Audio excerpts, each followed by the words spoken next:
Hello दोस्तों, जय श्री राम सभी भाइयों को। तो दोस्तों आज है मेरे चैलेंज का डे 20। तो दोस्तों सुबह उठकर हमने पिया पानी, गेट लगा कर आ गए सीधे हम रोड पे। दोस्तों ये माहौल देख सकते हो रोड पे दोस्तों। ये इधर साइड है, इधर की साइड खाली है।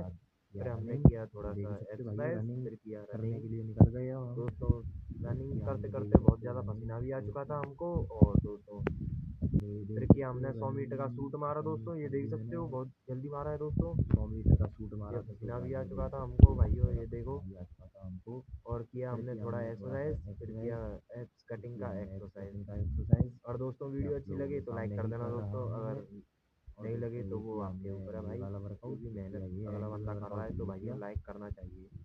और सब्सक्राइब भी कर देना दोस्तों, बहुत दिनों से सब्सक्राइबर नहीं बढ़ रहे हैं तो बन के फॉलो सब्सक्राइबर कर देना कंप्लीट अपने भाई को दोस्तों। ये हमने किए एंड में सपाटे सपाटे मारकर वर्कआउट कर दिया खत्म। कल मिलते हैं, जय श्री राम सभी भाई को।